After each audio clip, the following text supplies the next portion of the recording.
विजय रथ worker काम छोड़कर आए हड़ताल पर 48 घंटे तक। अच्छा खबर है, जम्मू कश्मीर से जहां उप जिला नौशेरा में PHE यूनाइटेड फ्रंट के सदस्य ने 22 जून को नौशेरा में अपनी हड़ताल शुरू की। यूनाइटेड फ्रंट की मांग की लंबित वेतन जारी करने और कर्मचारियों के नियमितकरण को और दैनिक वेतन भोगी के रूप में सेवानिवृत्त होने वालों को सरकार को उन्हें कम से कम 10 लाख देना चाहिए और यदि नौकरी में व्यक्ति की मृत्यु हो जाती है तो सरकार को परिजनों को मुआवजा देना चाहिए। इस अवसर पर संजीव कुमार, सुभाष शर्मा, संजीव वाली, पुष्कर राज, खाल हुसैन, विकास और भी कई अन्य टेलीविजन मुलाजिम मौजूद हैं। देखिए राजौरी से नीरज शर्मा की खास रिपोर्ट। तो आप देख रहे हैं फास्ट न्यूज इंडिया। आज हमारी टीम जो है वो जिला राजौरी की बात करें तो उप जिला नौशेरा में खड़ी है। तो अभी हम आपको वो पीछे वो तस्वीरें हम आपको दिखा रहे हैं। तस्वीरों में ये जो आज देख सकते हैं कि ये जो जितने भी वर्कर यहाँ पर बैठे हुए हैं, आखिरकार ये क्यों बैठे हुए हैं, हम जरूर इनसे जानने की कोशिश करेंगे। पर उससे पहले एक बात जरूर हम कहेंगे कि इस वीडियो को ज़्यादा से ज़्यादा शेयर करें ताकि उन अधिकारियों तक पहुंचे कि ये अपनी पिछले जितने भी सालों से लगातार मांगे लेकर यहाँ पर प्रोटेस्ट करते हैं। दूसरी तरफ अगर हम बात करेंगे तो PSC विभाग की, तो अगर हमें 2 दिन पानी नहीं आता तो हम लोग इनको फ़ोन पे फ़ोन घुमाना शुरू कर देते हैं। तो अगर इनको टाइम टू टाइम अगर तनख्वाह नहीं मिलती या इनको पक्का परमानेंट मुलाजिम का नहीं किया जाता, क्या इनको सिर्फ लालीपन भी दिया जाता है जितनी भी सरकारें आती हैं? तो आइए हम जरूर उनसे जानने की कोशिश करेंगे कि आखिरकार इन्होंने ये जो काम छोड़ हड़ताल पर इन्होंने क्यों धरना दिया है।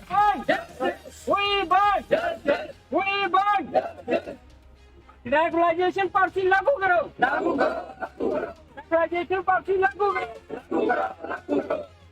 पेंडिंग वेजेस रिलीज करो, पेंडिंग वेजेस रिलीज करो, पेंडिंग वेजेस रिलीज करो, मिनिमम वेजेस एक्ट लागू करो, मिनिमम वेजेस एक्ट लागू करो।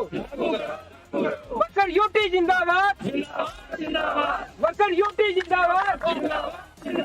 हमारी मांगे, हमारी मांगे, कुर्सी, कुर्सी, commission secretary, commission secretary, chief engineer, chief engineer, chief secretary, chief secretary. Worker unity जिंदाबाद, वर्कर यूनिटी जिंदाबाद। हम क्या चाहते हैं? इंसाफ के आगे तमाम टेलीविजन को, तमाम टेलीविजन को पेंडिंग वेजेस रिलीज करो, पेंडिंग वेजेस रिलीज करो, minimum wages act, minimum wages act. Bharat माता की, भारत माता की। हम क्या चाहते हैं? हम क्या चाहते हैं? इंसाफ के आगे, इंसाफ के आगे हमारी मांगे पूरी करो, हमारी मांगे पूरी करो, वरना कुर्सी, वरना कुर्सी। माता की शुक्रिया। सबसे पहले मैं मीडिया बंधु का शुक्रिया अदा करता हूं कि जब भी हमारी कोई स्ट्राइक या गरीबी कोई आवाज होती है मीडिया बंधु ऊपर पहुंचाते हैं। पहले सबसे पहले मैं इनका थैंक्स करता हूं। ये जो स्ट्राइक है कल शाम को 8 बजे PHE यूनाइटेड फ्रंट के बैनर के नीचे शुरू हुई है। ये 48 घंटे स्ट्राइक चलेगी कल शाम 8 बजे तक।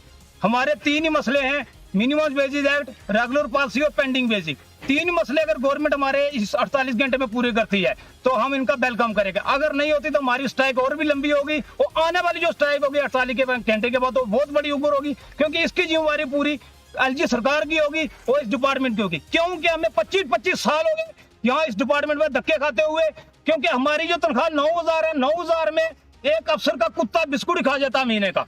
हमारी इतनी खस्ता हालत है।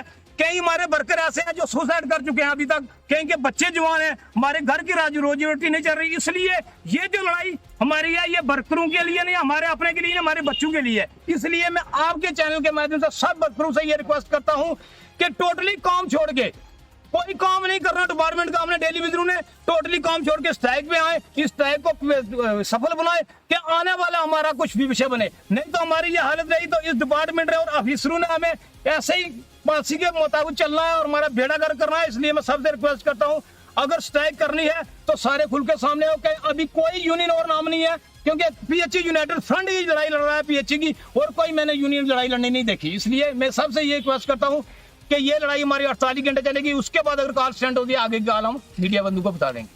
अगर यही आवाज कहीं का कोई उच्च अधिकारी प्रशासन सुन रहा हो तो आप क्या मैसेज देना चाहोगे उनको, एलजी सरकार तक, अगर ये आवाज पहुंचाना चाहते हो? एलजी साहब से हम यही रिक्वेस्ट करते हैं, इस फिलहाल रिक्वेस्ट ही है हमारी कि 48 घंटे होते हुए अंदर ही हमारा मसला हल कर दें तो बहुत अच्छा रहेगा। नहीं तो जो आने वाले 48 घंटे के बाद जो सिस्टम खराब होगा उसकी जिम्मेवार एलजी सरकार होगी, क्योंकि हम दुखी हो गए। हमारे पर अगर प्रेशर बनेगा हम तोड़फोड़ भी करेंगे, कोई मोटर डैमेज हो तो जिम्मेवार ये ऑफिसर बनेंगे। इसलिए हम शांतिपूर्ण कर रहे हैं, फिलहाल हमारा शांतिपूर्ण है। सुबह से आप यहाँ पर बैठे हैं, क्या आपके पास कोई प्रशासन का कोई अधिकारी यहाँ पर आया?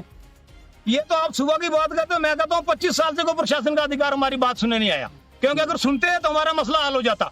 खाली विश्वासन पे हम आप विश्वास नहीं करेंगे, हमें रिटर्न में ऑर्डर चाहिए, तब हमारी स्ट्राइक का आलाप होगी।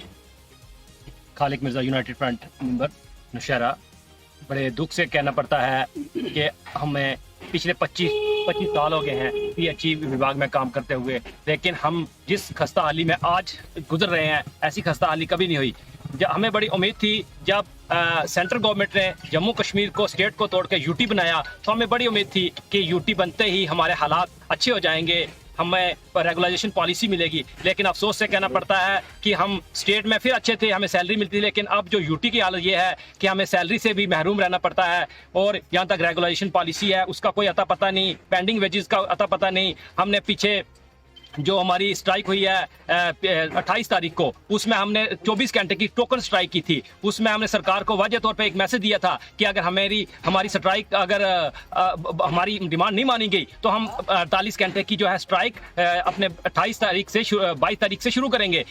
इसके बीच में कोई भी हमारा राब्ता सरकार से नहीं हुआ, सरकार सोई हुई है। हम एलजी साहब से फिर रिक्वेस्ट करते हैं कि बराए मेहरबानी आप टकराव की नीति मत अख्तियार करो। हमारे साथ जो हमारा जुल्म हो रहा है, हमारे बच्चे स्कूलों से निकाले जा रहे हैं, हमें खाने के लाले पड़े हुए हैं, लेकिन आप उधर प्रशासन सोया हुआ है। इस 9000 में क्या बनता है? आज इतनी महंगाई का दौर है, इसलिए हम उनसे पुरजोर रिक्वेस्ट करते हैं कि रेगुलेशन पॉलिसी जो है जल्द से जल्द उसको लागू किया जाए और मिनिमम वेजेस एक्ट को भी लागू किया जाए, और जो हमारी पेंडिंग वेजेस है 52 महीने की उसको जल्द से जल्द रिलीज किया जाए। अगर ऐसा नहीं होता तो ये हमारी 48 घंटे की स्ट्राइक है, तो हम ऐसा करेंगे कि 48 घंटे के बाद जो भी जन सैलाब उभरेगा उसकी सारी की सारी जिम्मेवारी जो है एडमिनिस्ट्रेशन की होगी, एलजी साहब की होगी, क्योंकि एलजी साहब को रैना साहब की मौजूदगी में हमारी हाई जो बॉडी है जम्मू की वो मिल चुकी है। उन्होंने पूरा आश्वासन दिया था कि डीडीसी इलेक्शन होते ही आपकी तमाम डिमांडों को माना जाएगा, लेकिन अफसोस के साथ कहना पड़ता है कि डीडीसी इलेक्शन हुए भी आप 2 साल हो गए हैं, इसलिए कोई अता पता नहीं है। इसलिए हम फिर कहना चाहते हैं एलजी साहब से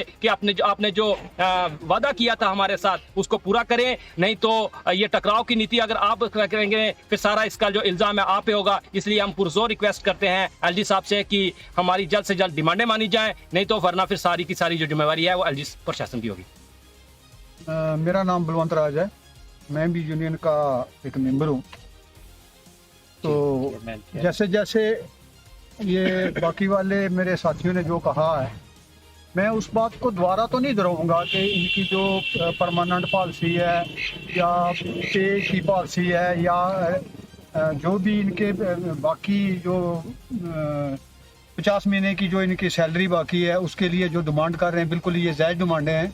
मैं ये बात कहना चाहता हूँ प्रशासन को, ये बात कहना चाहता हूँ गवर्नर को, ये बात कहना चाहता हूँ मौजूदा सरकार को, ये बात कहना चाहता हूँ मेरी आवाज़ अगर जो जम्मू सूबा के जो पार्टी के अध्यक्ष हैं रविंद्र रैना जी, मैं उनसे भी ये कहना चाहता हूँ कि आप लोग जब इलेक्शन होते हैं तो गांव-गांव घूमते हो तो लोगों को कहते हो हम आपकी डिमांडें पूरी करेंगे, हम आपके जो भी काम है उसको पूरा करेंगे।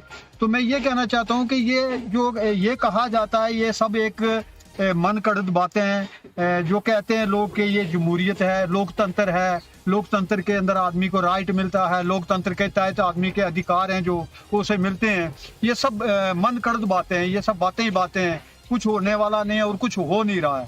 एक 14 साल का एक वनवास हुआ था और राम जी को वनवास हुआ था, तो इतिहास में लिखा हुआ है। तो 25 साल 30 साल से 25-30 साल से ये लड़के जो सीपी वर्कर हैं या नीड बेस हैं, जो भी लड़के हैं, इनकी क्या हालत है, इनके घरों की क्या हालत है, इनके बच्चों की क्या हालत है। क्या इनके ऐसा नहीं सोच सकते हैं कि हमारे बच्चे पढ़ें, इनके जो बच्चे हैं वो मिडिल स्कूल तक नहीं पहुंच सकते हैं। तो बड़े बड़े लोग हैं जो अपने स्टैंडर्ड की बच्चों की पढ़ाइयाँ कराते हैं, लेकिन ये बड़ी पढ़ाई ना कराएं, फिर भी तो इनके बच्चे हैं जो उनके भी तो कोई अरमान हैं, उनके भी कोई अधिकार हैं। तो मैं इसलिए ये बात कहना चाहता हूँ कि ये जमहूरियत की बात है, इस बात को ही खत्म कर देना चाहिए कि कौन सी जमहूरियत है जिस जमहूरियत में 25-30 साल तक लोगों को रगड़ा जाए, फ्री में रगड़ा जाए। ये 300 रुपया दिहाड़ी की सैलरी या 200 रुपया दिहाड़ी की सैलरी या 100 रुपया दिहाड़ी की सैलरी, इस सैलरी से क्या इन गरीब लोगों को गुजारा होता है? घर में बच्चे, छोटे छोटे बच्चे हैं, स्कूल में जाते हैं, कितनी बीमारियां होती हैं, फिर लोग बॉर्डर में दूर दराज रहते हैं, इनके पास कोई इनकम ऑफ सोर्स नहीं है। इसलिए मैं ये कहना चाहता हूँ कि अगर इन बच्चों की सुनवाई हो जाए तो बहुत अच्छी बात है। पहली बात तो हम इसी पे उम्मीद करते हैं। अगर ना हुआ तो जो भी हालात खराब होंगे, जो भी कोई किसी किस्म के भी हालात खराब होंगे, इसकी जवाबदारी प्रशासन की होगी या मौजूदा सरकार की होगी या गवर्नर की होगी, इससे अलावा किसी की नहीं होगी। तो आप इसी तरह से देखते रहिए फास्ट न्यूज़ इंडिया। जल्द ही हम आपके पास कोई ना कोई नई अपडेट लेकर हाजिर होंगे। तब तक के लिए जय।